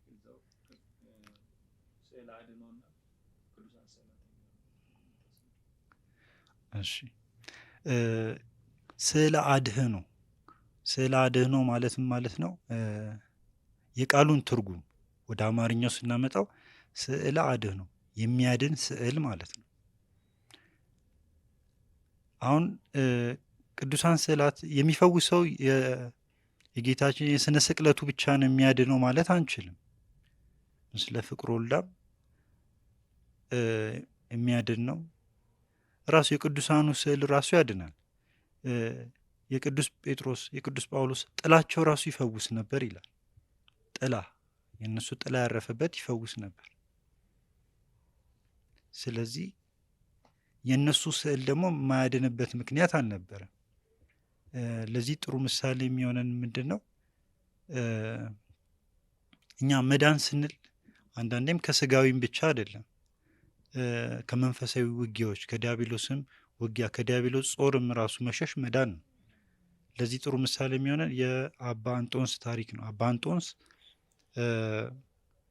በዘመናቸው መጀመሪያ ወደ መንፈሳዊ ዓለም ሲቀላቀሉ፣ ወደ ምንኩስናው ሲቀላቀሉ ዲያብሎስ በጣም ይፈተናቸው ነበር፣ በጣም ይዋጋቸው ነበር። ከዛም ከምንኩስናቸው ሊያወጣቸው ይሞክር ነበር። ነገር ግን ያን አልቻለም። በኋላም እሳቸው ሲበረቱ እሳቸውን መዋጋት ቀርቶ እሳቸውን ምንድን ነው መምታት ማቁሰል ቀርቶ በእነሱ እሳቸውን ሳይ መሸሽ ጀመረ ማለት ነው። እሳቸው በደረሱበት አይደርስም። እሳቸው በሚሄዱበት አቅጣጫ አይሄድም። እሳቸው ፊታቸውን በሚያዞሩበት አቅጣጫ አይዞርም። ስለዚህ እሳቸው ፊታቸው ወደ ምስራቅ ከሆነ እሱ በምዕራብ በኩል ያሉትን ያጠቃል። ስለዚህ እሳቸው ምን አደረጉ? የራሳቸውን ምስል ወደ ምስራቅ አዙሮ አቆሙት። እሳቸው ወደ ምስራቅ ሲጸልዩ ምስላቸው ደግሞ ወደ ምዕራብ አድርገው አስቀመጡት። ስለዚህ በሁለት መንገድ ዘጉበት ማለት ነው። ስለዚህ ቅዱሳን ስዕላቸው በራሱ አጋንንትን ይዋጋል ማለት ነው። ሌላውን የሰው ልጅ ይታደጋል ማለት ነው። ለምን? እግዚአብሔር ጸጋ በዛ ስለሚያድር ማለት ነው። ለነሱ በገባላቸው ቃል ኪዳን ጸጋ ስለሚያድር በዛ አድሮ ያድናል። ስለዚህ ስዕለ አድኅኖ ብለን የወላዲተ አምላክ ስዕለ አድኅኖ፣ የመድኃኔዓለም ስዕለ አድኅኖ ብለን የቅዱሳን ሁላ ስዕለ አድኅኖ ማለት እንችላለን ማለት ነው። ምክንያቱም እግዚአብሔር በቅዱሳኑ ስዕል አድሮ በጸጋ አድሮ እኛን ስለሚረዳን ስለሚያድነን ማለት ነው። እግዚአብሔር ያክብርልን። በስዕለ ማርያም ዙሪያ አንድ የሚደንቀው ነገር ምንድን ነው? ሁሌም የሚገርመኝ ሶስትን ሰው አንድ አድርጋ ስዕለ ማርያም እንዲሳል አድርጋለች። ምስለ ፍቅሩን ወልዳ እንዲሳል አድርጋለች ወላዲተ አምላክ። ተአምር ነው። በውስጥ በጧፍ እያበሩ እንደገና እንዳሉት ሀብተ ዘድንግል እንዳሉት ቀን ደግሞ ብርሃኑ በር መስኮት የሚከፈት ነገር የለም፣ ግን በሚገባው ብርሃን ነው የሚስሏት የነበሩት እና ቀለማቱም ደግሞ አረንጓዴ፣ ቢጫ፣ ቀይን ቀላቅለው ነው የወላዲተ አምላክ የፊቷ ቀለምን የሳሉት ማለት ነው። የሚገርም አንድ የምደነቅበት እና ምንድን ነው ዲያቆኑ ስዕለ ማርያምን አቃጠላት ተብሎ እንደተባለ በመናፍቅ ሚዲያ ላይ ተለቀቀ እና በጣም ብዙ ሰው ነው የተደሰተው። በጣም ያጨበጨበ በጣም ብዙ ሰው ነበረ። እኔ ቀጥታ የአምላክን እናት መጠየቅም ነበረብኝ። ማህበሩንም መጀመሪያም አላናገርኩም እና ያለ እግዚአብሔር ፍቃድ ይሄ ስዕል አልተሳለም። ብቻ ተንበርክኬ የጠየኩት ጥያቄ እግዚአብሔር ያውቀው፣ እውነት ያላንተ ፍቃድ ነው ወይ ይሄ የሆነው? ህዝብን እንዲማርበት እኛም እንድንድንበት ያደረክልን ነገር ነውና ብዬ በእውነት ጠይቄ የመድኃኔዓለምና የቅድስት ድንግል ማርያም ማህበር ዘኢትዮጵያን 7 ቀን በየቤቱ ያለውን ስዕለ ማርያም ጸሎት ቤቱን መጋረጃውን ለ7 ቀን ጸሎት እንዲያደርግ ዘግቶ ውዳሴ ማርያም ሁሉ አቁመን እያለቀስንባት ነበረ እያለቀስን ነበር እና በቅርቡ በላቸው እንዲህ ነበር ያሉት ሚዲያ ላይ፣ እዛው የመናፍቅ ሚዲያ ላይ ወጥተው ጸረ ማርያም ሚዲያ ላይ ወጥተው እንደዛ ብል መቼም ማጋነን ስለማይሆንብኝ ጸረ ማርያም ሚዲያ ላይ ወጥተው ያው እሳቸውም እንደዛው ስለሆኑ ማለት ነው ከዚህ ማህበር የወጡት እሳቸውም ጸረ ማርያም ስለሆኑ ነው። እዛ ሚዲያ ላይ ወጥተው የተናገሩት ነገር የሚገርም ነው። ምንድነው ያሉት? 7 ቀን ጾም ጸሎት ይዘውብኝ ለሰይጣን አስቀጠቀጡኝ ነው ያለው። በጣም ነው የገረመኝ ማለት ነው። እንግዲህ የመድኃኔዓለምና የቅድስት ድንግል ማርያም ማህበር ዘኢትዮጵያ 7 ቀን እግዚኦ ብሎ ነው ወላዲተ አምላክ ላይ ያለቀሰው። እውነት እግዚአብሔር ሆይ ያንተ ፍቃድ ነው እውነት እንዲህ መሆኑ? እውነተኛ ከህግህና ከስርዓትህ ወተን ነው ይሄ ሆነው ብለን የጠየቅነው። እንግዲህ 3 ወርም አልሞላው ይሄ ሰው ሚዲያ ላይ ወጥተው ምንድነው መቋሚያ ያነሱብኝ ነው ያለው። መቋሚያ አንስተው ለሰይጣን ይግባኝ ያሉብኝ አለ። እኔ እውነት አንድ ነገር እናገራለሁ። እኛ ይሄንን መልእክት ለእግዚአብሔር ነው ያደረስነው። እንግዲህ ሰይጣን በመሃል ሰምቶ የወላዲት አምላክ ስዕለ ማርያም መቃጠል አንገብግቦት እሱም በኩርኩም በጥፊና በቦክስ ብሎት ከሆነ አሁን እንግዲህ በርግጫ ብሎ መዘረር ነው የሚቀረው ማለት ነው። ይበል ያሰኛል ይሄ። እንግዲህ ሰይጣን ከሰው ልጅ ተሻለና በላቸውን በጥፊ መታው ማለት ነው። እና ኮረኮሞ እንዴት ወላዲት አምላክ ስዕልን ታቃጥላለህ? እነሱ እኮ ለኔን ያሳሰቡኝ ብሎ አንተን በጥፊ ከመታ እንግዲህ የኢትዮጵያ ሕዝብ ሁሉ ቁጭ ብሎ መማር አለበት ማለት ነው። ሰው ስለሌለ እውነትም መጥቶ ሰይጣን ኮርኩመዋል ማለት ነው። ይሄን ሰይጣን እንፈልገዋለን በእውነት ስለ ወላዲት አምላክ ተጨንቆ ወላዲት አምላክ በመቃጠሉ አንገብግቦት የታለ ያበላቸው ብሎ መጥቶ በኩርኩምና በጥፊ በቦክስ ከመታው ይሄ ግሩም ሰይጣን ነው። ሰይጣን እውነትም ተሽሏል ከሰው ልጅ ማለት ነው። አይኔን እንደዚህ ያበላሽኝ ጭንቅላቴ ትክክል አይሆንም እንደዚህ ሆንኩ ብሎ የሚለው እኛ ለእግዚአብሔር ነው ያሳሰብነው እንጂ ለሰይጣን አይደለም። እንግዲህ ሰይጣን እውነትም ለወላዲት አምላክ ፍቅር አለው ማለት ነው። እውነት ለሷ ትልቅ ቦታ አክብሮት አለው ማለት ነው።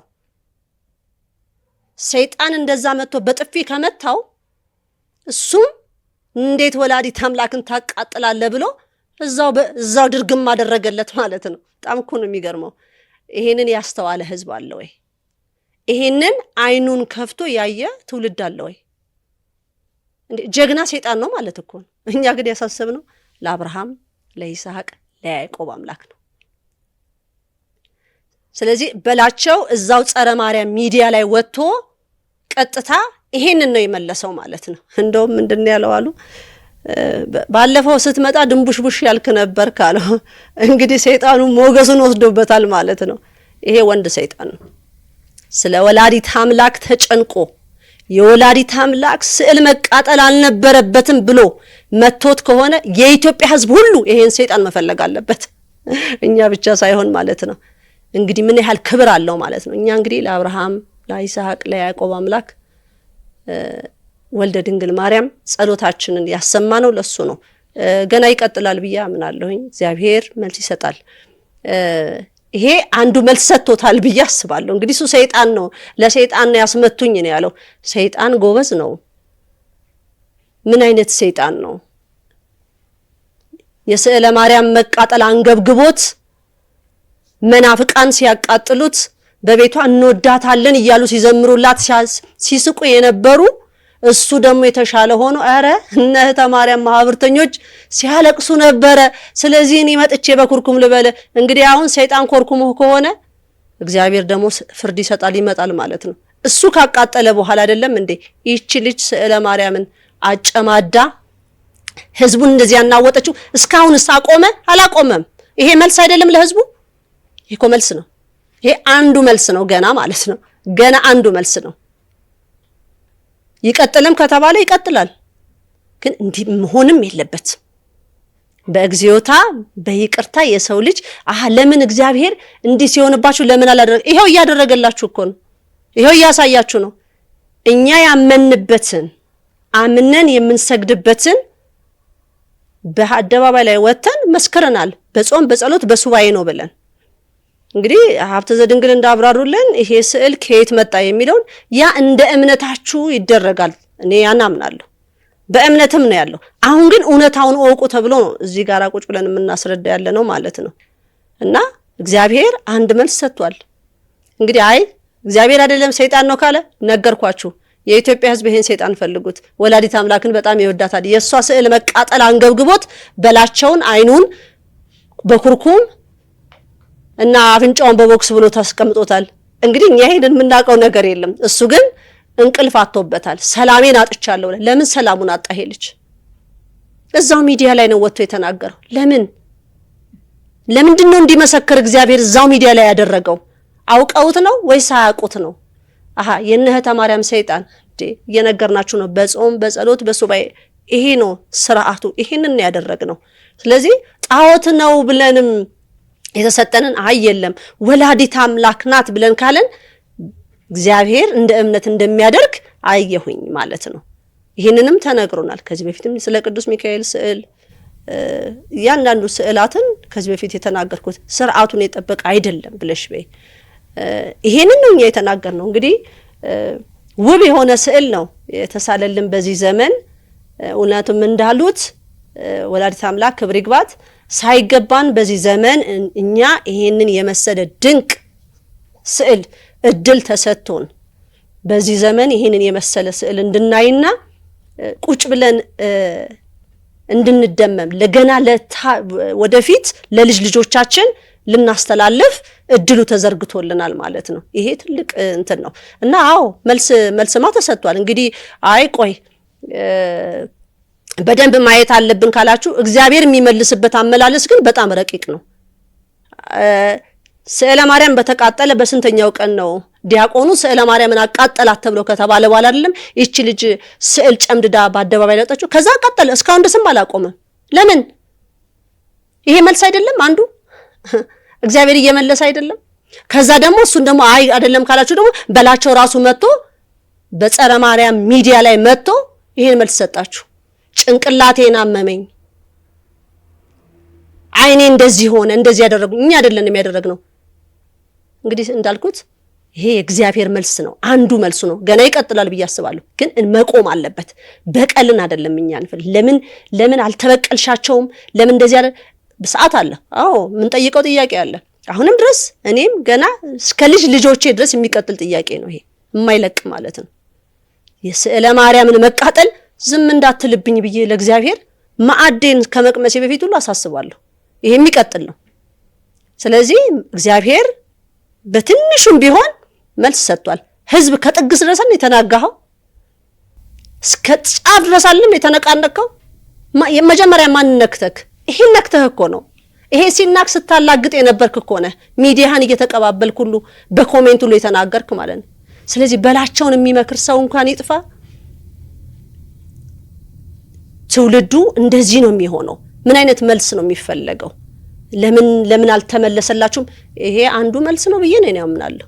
እንግዲህ በሌላው ደግሞ ሌላ ደግሞ ቀስ ብሎ ደግሞ ያመጣል። እስካሁን ድረስ 2 መልስ ሰጥቷል። አሁንስ የሚቃጠለውን እናንተ ያመናችሁበትን ስዕለ ማርያም የሚቃጠለውንስ መልስ ተሰጥቷችኋል። አሁን መልስ እያገኛችሁ ነው። መነሻው እኮ ይሄ ነው። የዚች ስዕለ ማርያም መቃጠል እኮ ነው እያንቀጠቀጠ ያለው። ስትስቁ በራስ መጣ ምን ያህል እንደሚጎዳ ምን ያህል ያመኑበትን አንድ ሰው የሚያምንበትን የሚያመልክበትን መምታት ምን ያህል እንደሚወጋ ህዝብ ሁሉ እኮ አይተሃል። ይሄን ምን ውሸታለሁ? ዋሸት እኮ አይቻልም። ስለዚህ በላቸውም የሰጠውን ምስክርነት እዛው ራሳቸው ናቸው። እኛ ሄድና መስክርልን አላለውም። እንግዲህ ይሄንን ሰይጣን የኢትዮጵያ ህዝብ ሁሉ ሊፈልግ፣ ምክንያቱም የወላዲት አምላክ ወዳጅ ነው ማለት ነው። እግዚአብሔር ይስጥልኝ። እሺ እድል በድጋሚ ስለተሰጠ እግዚአብሔር ይስጥልኝ። እኔን ማቀርበውን አሁን ወንድሞቻችን ልክ አቅርቦታል። የወላዲት አምላክ የጣቶቿን የልብሷን በተመለከተ ቅዱሳን አባቶቻችን ምን ብለዋል የሚለውን እሱን አቀርባለሁኝ።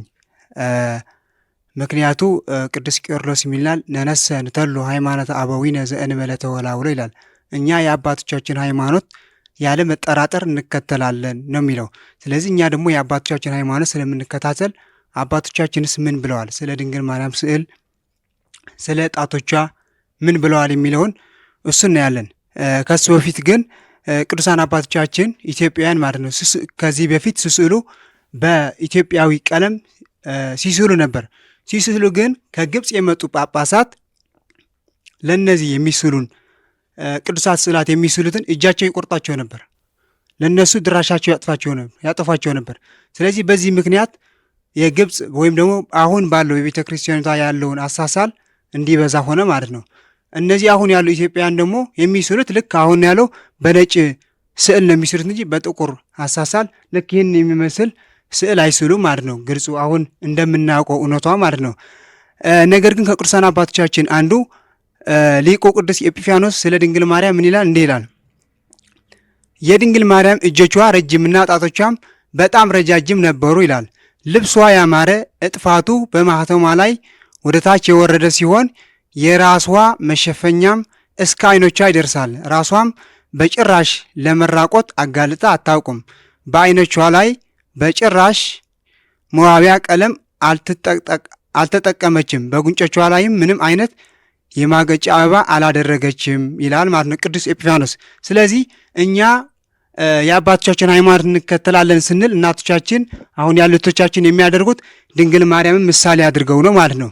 ሌላ በመቀጠል ሊቁ ጀርሙነስ የተባለውን አባት ምን ይላል? የአምላክ እናት ሆይ የስዕሎችስ ቀለማት የአንቺ ብራኪዎች እኛ ላይ እንዲበዙ ያደርጋሉ። የአንቺን ስዕል የሚመለከት ሰው ሁሉንም መከራዎቹን ወዲያውን አይረሳምን? ይረሳል እንጂ ይላል። ስለዚህ ድንግል ማርያም ምናልባት አሁን ምንድነው የተነሳውን ጥያቄ ከዚህ በፊት የነበረ ቅዱሳት ስዕላት ታምራት ያደርጋል፣ ይህንን ስዕልስ ታምራት ያደርጋል ወይ የሚለውን እኛ የምናውቀው ታምራት እንደተደረገልን ድንግል ማርያም ስናይ እንዴት እረፍት እንደሚሰጠን ማለት ነው። ስለዚህ ያንን ምናልባት በትክክል ነው አሁን ንግሥተ ነገሥታት ገልጸውታል፣ ወንድ በላቸውም በሚዲያ ገልጸዋል፣ ታምራት እንዳደረገ ግልጽ ነው ይህንኑ ማለት ነው። ነገር ግን በሚታይ ወይም ደግሞ ለሰው ደግሞ በሚገባ ቋንቋ ደግሞ ለምሳሌ ጽላተ ሙሴ በፊልስጤማውያን ተማርካ ስትሄድ በዳጎን ስትገባ ታምራት አደረገች እንዴ? በሰዓቱ በወቅቱ ምንም አላደረገችም እኮ። ዳጎን እሷ ላይ እስከሚንበረከክ ድረስ ግን ተማርካ ስትሄድ ምንም አላደረገችም። ስለዚህ ጊዜ አላት ማለት ነው። አማናዊት ጽዮን የሆነች ወላዲተ አምላክ ደግሞ ታምራቷ የምትሰራበት ጊዜ አለው ማለት ነው። ሌላ ሲቀጥል ደግሞ ሊቁ እንድርያስ የተባለውን በሰባተኛው መቶ ክፍለ ዘመን የነበረ አባት እንዲህ ይላል። በልዳ ከተማ የነበረ የድንግል ማርያም ስዕል በቅዱሳን ሐዋርያት ጊዜ የተሳለ ሲሆን የልብሷ ቀለም የወይን ጠጅ ነበር ይላል ማለት ነው። ስለዚህ አሁን የወላዲተ አምላክ ስዕሏ ምንድን ነው? የወይን ጠጅ ነው ያለ አይደል? ስለዚህ ኬት አምጥተው ነው ታዲያ ንግሥተ ነገሥታት ተማርያም ዘኢትዮጵያ ወንድሞቻችን መንፈስ ቅዱስ ተመርተው የሳሉትን ስዕል ኬት አምጥተው ነው? ለአባቶቻችን ለሐዋርያት ያሳየውን መንፈስ ቅዱስ ይህንን ነው ማለት ነው። ስለዚህ እኛን ደግሞ የአባቶቻችን ሃይማኖት ስንከተል ኮርተን መንፈስ ቅዱስን ተቀብለን ይህንን ይዘን አለና መንፈስ ቅዱስ ፍጻሜያችን ያሳምርልን። ስለዚህ ይህንን ያኮራናል እንጂ አንገታችን አያስደፋንም። መድኃኔዓለም ደግሞ በጊዜውን ሰዓቱን ስራውን ይሰራል፣ እኛም እንጠብቀዋለን በትዕግስት። እግዚአብሔር ይስጥልኝ። መቼም ስዕል አድኖ ተነስታ አለመናገር ያማል እና እመብርሃን ወላዲተ አምላክን የምንወድበት የፍቅራችን ጥግ ስዕሏን ስናያት የሚሰማን ስሜት ነው። ይቺን ስዕል ነው እንግዲህ በአደባባይ ወጥተው ለማቃጠል የደፈሩት ማለት ነው። እንዲሁም እኔ የማስበው እስኪ እናንተ ነጭ የሳለውን ስዕል ሲቃጠልባችሁ እንዴት ትሆናላችሁ? እቺ ስዕል ስትቃጠል ምንም ያልተሰማችሁ እግዚአብሔር መዘናችሁ። አያችሁ፣ አሁን ታሪክ አመጣጡን እያንዳንዱን ነገር የነገርናችሁን ነገር ስንመለከተው ምን ያህል በነጮች ተቀነባብሮ እንዲሁም ደግሞ ጥላቻንና ክፋትን በሚዘራ መልኩ የተደረገውን ነገር በቤተ ክርስቲያን አስገብተን የምንሰግድበት የምንማጸንበት ሆኗል። ይቺ ስዕል ግን በጾም በሱባኤ እንደው ይሄ እኮ በጣም እኮ እንትን ይላል፣ እግዚአብሔርም ዘንበል ይላል እኮ።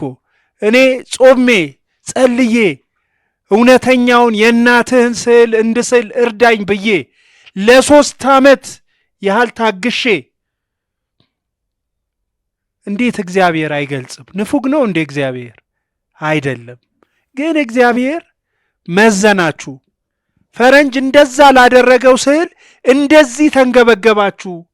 እውነተኛውን ትውፊቱን የጠበቀ ስርዓቱን የጠበቀ ስዕል ግን ሲቃጠል እያንዳንዳቸው አላግጣችሁ ነበር፣ ቀልዳችሁ ነበር ብሎ ልክ ይሄ ማኔ ቴቄል ፋሬስ ብሎ እንደተናገረው በእግዚአብሔር ሚዛን ተመዝነ ቀለ ተገኘ እንደተባለው አይነት ነገር የኢትዮጵያ ሕዝብ የተመዘነ ይመስለኛል።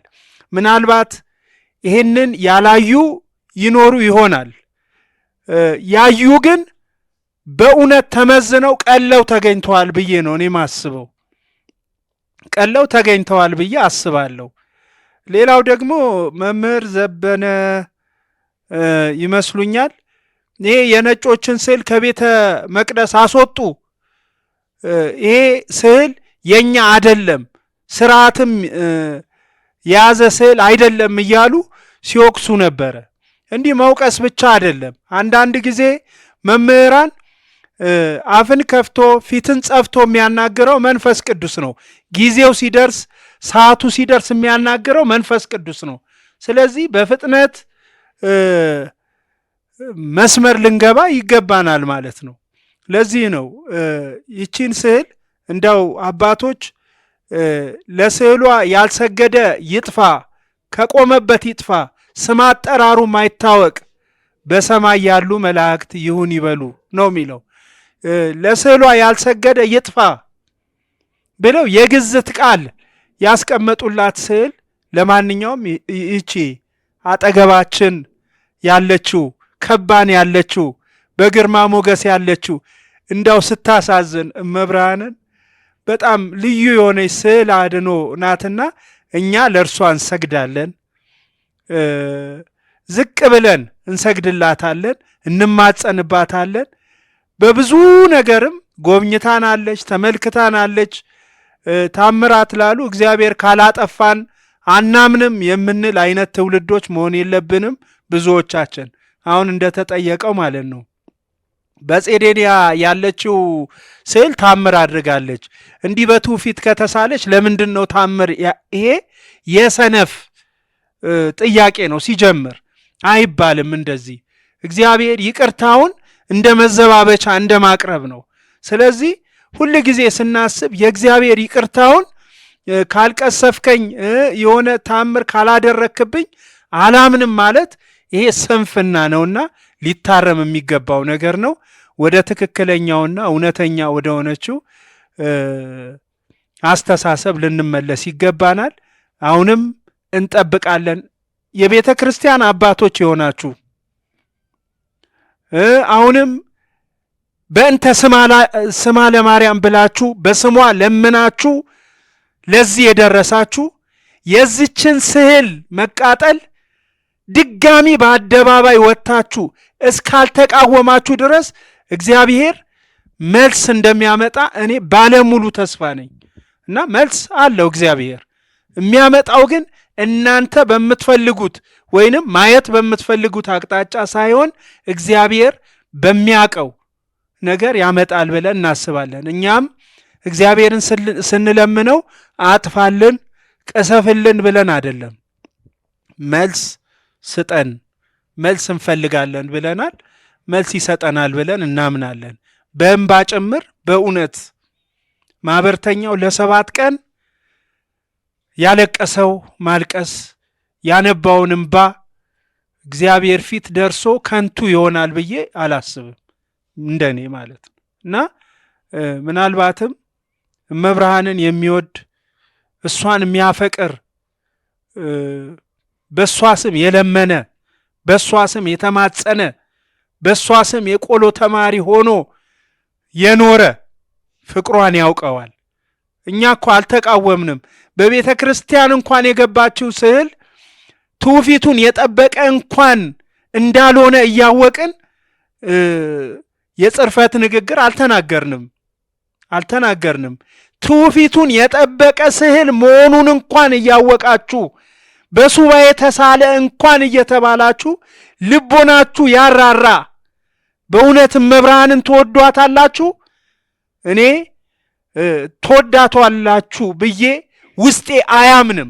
ይሄ የሚያንገበግበው ካለ እኛን ይጠይቀን ይንገረን። አለበለዚያ ግን በአደባባይ ወጥታችሁ እንደ አዲስ ተቃወሙት። እንደ አዲስ ካልተቃወማችሁት እግዚአብሔር መልስ አለው፣ መልስ ይሰጠናል ብለን እናምናለን። እግዚአብሔር ይስጥልን። እሳቱ ውስጣችን ውስጥ አለ፣ አሁንም እያንገበገበን ያለውና ይሄን እንድታውቁት እላለሁ። እግዚአብሔር ይስጥልኝ። እሺ ቃል ተሰማለን። ሁላችሁም በረከት ተዋህዶ ያጽናለን። እውነት ድንቅ ጉባኤን ያደረግነው ዛሬ የመጀመሪያ ቀናችን ነው። ይህንን ጉባኤ ስናከናውን ያው የረከት ተዋህዶ ሃይማኖት ስርዓት እንዲሁም አስተምሮ በመጀመሪያ ደረጃ አይተናል። በሁለተኛ ደረጃ ደግሞ የቅዱሳን ስዕላትን አይተናል። እንዲሁም ከማህበራዊ ድረገጽ የመጡትን ጥያቄዎች መልስ ሰጥተናል። ስለዚህ የዛሬው መርሃ ግብር በዚሁ መፈጸም እንችላለን። ሌሎች የመጡ ጥያቄዎች አሉ። ንግስናን በተመለከተ ሀሳብ እንዲሰጥ ብሏል። እንዲሁም ስለ ዘመን አቆጣጠር ገለጻ ይደረግልን ብሏል። ስለዚህ ስለ ንግስና፣ ስለ ቅድስት ሀገር ኢትዮጵያ ታሪኳ ነገ በሚኖረን መርሃ ግብር በዚሁ በተመሳሳይ ሰዓት 1 ሰዓት ተኩል ላይ እንወጥናለን። ከነገ ወዲያ ወይ ሐሙስ በዘመነ ሄኖክ ወይም ደግሞ ቅዳሜ በባሕረ ሐሳብ አቆጣጠር ስለ ዘመን አቆጣጠር ስለሚኖረን እሱንም የሚኖራችሁን ጥያቄ አንድ ላይ አድርገን መልስ የምንሰጥ መሆኑን ለማሳወቅ እንወዳለን። የዛሬው መርሃ ግብራችን በዚሁ እንፈጽማለን። በጸሎት እንዘጋለን። ነገ በሚኖረው በተመሳሳይ ሰዓት ነገ ከ1 ሰዓት ተኩል ወጥኖ እስከ ምሽቱ 5-6 ሰዓት ድረስ 3 መርሃ ግብሮች ይኖሩናል። የመጀመሪያው የመጽሐፍ ቅዱስ እንዲሁም ሌሎች መጽሐፍቶች መበረዝ ከታሪኩ ጀምሮ በብዛት ደግሞ በኃይለ ሥላሴ ዘመነ መንግስት ከብራና ሰላም ማተሚያ ቤት ጋር በተያያዘ ብዙ የመጽሐፍ ቅዱስ መበረዞች ተፈጽመዋልና እሱን በጥልቅ የምናብራራ ይሆናል። በሁለተኛ ደረጃ ከመጽሐፍ ቅዱስ መበረዝ ቀጥሎ የንግስናና የሀገር ታሪክ የሚለውን እናቀርባለን። ንግስና ስርዓታችን በኢትዮጵያ ከጥንት ጀምሮ የተወጠነ ነው። የቅድስት ሀገር ኢትዮጵያ ወይም የአቢሲኒያ ታሪክ ሰፊ ግዛት እንደነበራት ይታወቃል። እሱ ጋርም አያይዘን በሁለተኛ ርዕስ የምናነሳው ይሆናል። በሶስተኛ ርዕስ ደግሞ ስለ ጽላተ ሙሴ ወመስቀለ መድኅን ገዳም ታሪክ እንዲሁም ቦታው ቅድስና ሰፋ ያለ ዘርዘር ያለ ማብራሪያ እናቀርባለን። በዛ ላይ የሚኖራችሁን ሀሳብ አስተያየት ይዛችሁ እንድጠብቁን እንጋብዛለን። ለዛሬ ያለን መርሃ ግብር በዚህ ይፈጸማል። ወስብሐት ለእግዚአብሔር ወለወላዲቱ ድንግል ወለመስቀሉ ክቡር። ይማረን ወይሳለን በረከት ተዋህዶ ሃይማኖት ያጽናን። ናይኩን